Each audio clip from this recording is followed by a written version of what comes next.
Godfrey Reggio's non-narrative triumph, Koyaanisqatsi, may be one of the most surreptitiously and broadly influential works of the 1980s, though you won't often see it listed among the most popular films of that decade. Perhaps this is because it is so difficult to describe. Some call it a non-verbal documentary, others an experience in pure cinema. Still others dismiss it as a new age music video. All of these assessments are accurate in one way or another, but none quite succeed in fully describing what is, for me, a film outside all traditional categorization. Lacking every basic tenet of cinematic storytelling, dialogue, characters, narrative, the film is made up of a wordless progression of footage playing out over a hypnotic score by Philip Glass, gathered on the fly in locations all across the United States, and structured into what might be defined as different movements, like a symphony or a concept album.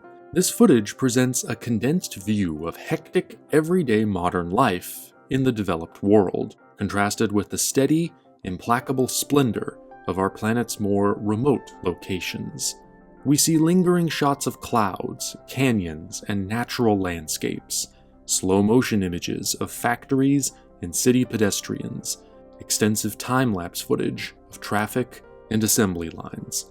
We are shown poverty, wealth, construction, destruction, beauty, horror, natural wonders, and man-made wonders, through the use of what were then cutting-edge photographic techniques, as well as creative angles and majestic compositions. These images are transformed into something meditative and otherworldly. It's a movie redefining the very notion of what a movie is supposed to be, a grandiose distillation of image and sound that opened up a whole new range of possibility for the expressive power of cinema. Koyaanisqatsi was a sleeper art house hit in the early 80s. Its influence can be felt everywhere, in the later, non-narrative work of Terrence Malick, in the kinetic photography of early films by Darren Aronofsky, in generations of advertisements and internet videos. Its iconic score has been repurposed for trailers, television shows, and even big-budget narrative movies like Watchmen. Its innovations were absorbed so deeply into our collective visual sensibilities that for modern viewers, discovering the film for the first time, Koyaanisqatsi probably won't have the same overwhelming effect it did in 1983. Today, it's hard to imagine a time when there were almost no cell phones, no internet, and people were not yet saturated in this sort of imagery. The only way to see anything like it was to go out, sit in a theater, and watch this movie. At the time it was made, there really was nothing else to which Koyaanisqatsi could be compared. The closest analog would probably be the so-called city films of the 1920s, fictional documentary hybrids portraying a day in the life of a modern metropolis. Examples include Jean Vigo's A propos de Nice and Dziga Vertov's Man with a Movie Camera. Great as they are, these movies have never been very widely seen, and Koyaanisqatsi, though comparable, isn't really in the same category. What this film tried to do was something larger. It focused not just on life in a city, but on the process of contemporary life itself, in a more abstract, philosophical sense. Koyaanisqatsi is the result of one of those once-in-a-lifetime alignments of opportunity and idea, putting just the right people in just the right place at just the right time. It was a miraculous commingling of talent. Director Godfrey Reggio, cinematographer and editor Ron Fricke, and composer Philip Glass, each a genius in their own right, each bringing something to the equation that complemented and enhanced the others. Reggio was a free-thinking visual artist working in public service in New Mexico. He'd spent nearly his entire youth in a religious brotherhood and was influenced by the work of radical modernist philosophers such as Guy Debord, Jacques Ellul, and Ivan Illich. While spearheading a successful and experimental local advertising campaign, raising awareness of technological concerns like the invasion of privacy, Reggio met Ron Fricke, a curious deeply spiritual and extremely capable camera engineering prodigy who would help him find ways of photographically realizing his difficult, often theoretical ideas on film. After their public service campaign, they decided to make a feature together. What kind of feature they should make was unclear. Reggio only knew he wanted to address the subject of industrial civilization and the far-reaching effects of technology, but without the use of dialogue or conventional narrative. The project would take 7 years to evolve. First, they tried a literal approach. They constructed sets and created stage scenes around symbolic images, enormous rooms filled with tiny cubicles, an 8-foot-tall electrical outlet sitting atop a pedestal, and other fairly obvious visual renderings. About a month into production, Reggio realized it wasn't working. They scrapped the footage and started over. Without a clear idea of what they were doing, Reggio, Fricke, and their small crew started visiting different locations and photographing the first of the spontaneous material that would eventually make up Koyaanisqatsi. As they accumulated this new footage and began finding ways to cut it together, Reggio started to discover the film he was trying to make. The emerging concept opened a creative floodgate in Fricke, who hunted ceaselessly for ways of capturing ever more breathtaking images. He set up cameras on streets and filmed portraits of strangers. He captured aerial scenes without mounts or harnesses by simply leaning his body out of helicopters. Most importantly, he discovered what was then a mostly unknown technique called time-lapse, where shots appear to accelerate the passage of time. Keep in mind that the cameras he was working with were not digital. They ran on analog motors and exposed a set number of physical frames per second. Specialized motors capable of time-lapse were not yet widely available, so Fricke had to design and build his own. He even engineered homemade motion control systems to allow the camera to pan and tilt during these shots. The resulting footage was astounding. Once he had the material he was looking for, Reggio next had to figure out what kind of soundtrack to set it to. He initially contacted poet Allen Ginsberg, who recorded an improvised chant.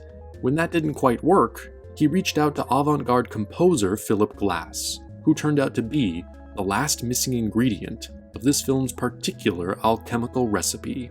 Glass's awe-inspiring arrangements, filled with minimalist patterns and transfixing repetitions, sounding almost like mythic incantations, elevated Reggio and Fricke's imagery to a zenith they probably never expected to reach when they started work on the film almost 7 years prior. Glass's soundtrack became a bestseller, and he and Reggio would collaborate closely on all of the director's subsequent work. What these three did spawned a whole new type of film. Reggio and Glass continued the tradition in what became the Qatsi trilogy, made up of Koyaanisqatsi and the lesser appreciated, though equally brilliant sequels, Qatsi and Qatsi. Cinematographer and editor Ron Fricke ventured out on his own and took it to new heights on the 70mm format in spellbinding films like Baraka and Samsara. Imitators and disciples continue following in the original's footsteps to this day. What's amazing to me is that no matter how many times I've seen its techniques borrowed or stolen, no matter how many people have copied, parodied, or paid tribute to the look of the film, every time I go back to it, I'm always transported anew. Reggio made a very wise decision in his gradual process of discovering the film. He realized he didn't need to force his message, so he stepped back and let it form organically. The careful structure and dramatic juxtapositions of the final film, which simply show without telling, manage to communicate a far more rich array of themes and ideas. There is not only an extraordinary intellectual impact, but an emotional one as well, which I don't think would have been possible if the film had relied on established formats or recognizable conventions. Reggio doesn't guide the viewer to any specific conclusion. He leaves it up to us to read the film however we wish. I can't remember if I read this interpretation somewhere or if I came up with it myself, but sometimes I like to read it as a documentary made by aliens, as if another form of conscious life stumbled across our planet, and this movie represents their curious, amazed reaction. Now that being said, Reggio does have a personal intent behind the film. The key to unlocking it begins with understanding the meaning of the title, Koyaanisqatsi, a Hopi word essentially meaning life out of balance. The negative connotations of this, seeming to imply a fairly straightforward environmental or class message, have led to some dismissing the film as a naive hippie treatise, communicating nothing more complicated than society bad, nature good. My favorite film critic of all time, Roger Ebert, in his rather mixed review of the film, made the not unfair observation that Reggio's images of civilization are just as beautiful and wondrous as his images of nature. Ebert points out, validly, that this seems to contradict the director's main thesis. It's a perfectly reasonable point of view, but I disagree with Ebert's analysis. I believe Reggio's real thesis is far more complex. He explains some of his theories in interviews included with the Criterion Qatsi trilogy box set, and if I understand him correctly, he isn't trying to say we need to go back to a simpler way of living, because that is no longer possible. What he's trying to do is point out how life on our planet has been profoundly and permanently altered. Technology has become so ubiquitous, it is now unthinkable for us to live without it. All of us, you, me, and Reggio included, are already irreversibly conjoined with it. This means the way of life it produces has become an almost unnoticed and unquestioned fact. It has become our everyday lives. Concerned by this, Reggio wanted to create something that would pull viewers out of that everyday perspective and encourage them to see their world and their way of life in a new way. He isn't trying to tell us that technology is evil, because it isn't. It is only a fact.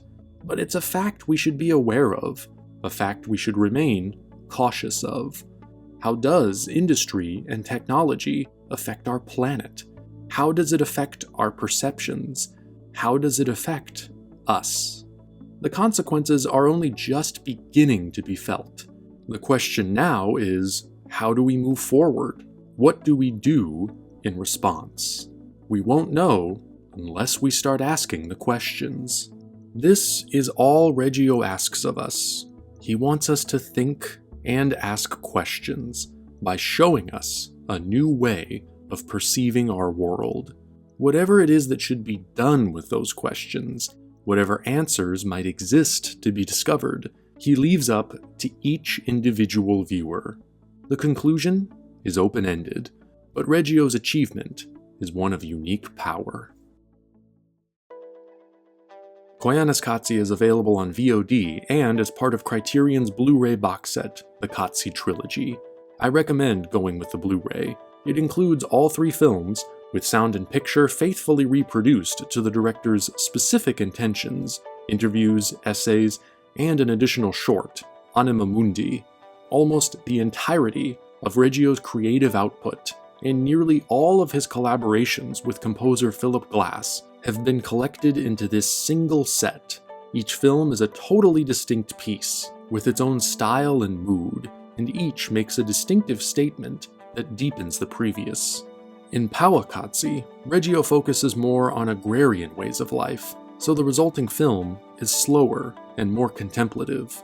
In Qatsi, all of the images are either computer-generated or digitally manipulated. The effect is more unsettling and mournful. I think all 3, and Anima Mundi, which depicts the astounding diversity of animal life, should be experienced as one complete work. Viewed together, the series presents an incomparable artistic scrutiny of our immense and rapidly evolving world. We can contemplate its beauty, we can reflect on its violence and impermanence, and hopefully, we can gain some perspective. Something that will help us grasp the deeper connections that make up the sum total of our existence.